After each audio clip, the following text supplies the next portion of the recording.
විශේෂයෙන්ම අපි අපේ නායකතුමා ගරු මහින්ද රාජපක්ෂ මැතිතුමාට ස්තුතිවන්ත වෙන්න ඕන මේ අවස්ථාවේදී කොන්ද පණ තියෙන රටේ ජනාධිපතිවරයෙක් විදියට හිටපු එළියට ඇවිල්ලා කිව්වා රණවිරු දඩේමට එතුමා තාමත් විරුද්ධයි කියලා ඉවරලා. අපි දැක්කා මහා බ්‍රිතාන්‍යයේ එංගලන්තයේ ඉන්න මහා අධිරාජ්‍යවාදීන් විදියට මේ ලෝකෙ මංකොල්ල කනවා. ඒ කාලේ මේ අපේ ලංකාවේ හිටිය අහිංසක මිනිසුන්වත් කැති ගහලා මැරුවා. ඒව ගැන ඒගොල්ලන්ට දැන් මතකවත් නැහැ. අපේ යුද්ධයක් ඉවරුණා. ඒ යුද්ධයේ සිවිල් යුද්ධයක්. ඒක ත්‍රස්තවාදයට එරෙහිව කරපු යුද්ධයක්. ඒකෙදී යුද්ධයේ නායකත්වය දුන්නේ නායක අපේ ජනනායක මහින්ද රාජපක්ෂ මැතිතුමා කියනවා වරදක් තියෙනවා නම් පරිගන්න ඕන නම් මම ඉන්නවා මගෙන් පරිගන්න කියලා. හැබැයි බලන්න මේ ආණ්ඩුව තාමත් ඒවට නිහඬයි.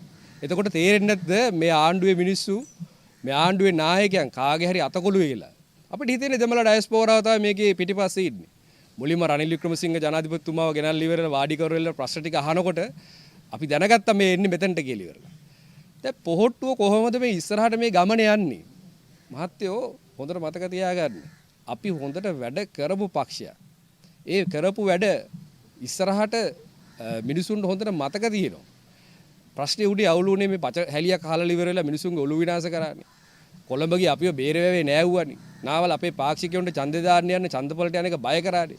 මතකද ඔබට ට්‍රාන්ස්ෆෝමර් ගිනි තියලා ID කාඩ් හොරකම් කරලා ඔළුවට පිස්තෝල තියලා ඡන්ද කරපු යුගයක කට්ටියක් මේ ඇවිල්ලා ඉන්නේ. මේ ඒ කට්ටියම තමයි වෙන විශේෂ කට්ටියක් නෙමෙයි. මේගොල්ලොම තමයි. ඉතින් දැන් කියපු කතා අනිත් පැත්තට වස් වෙලා තියෙනවා.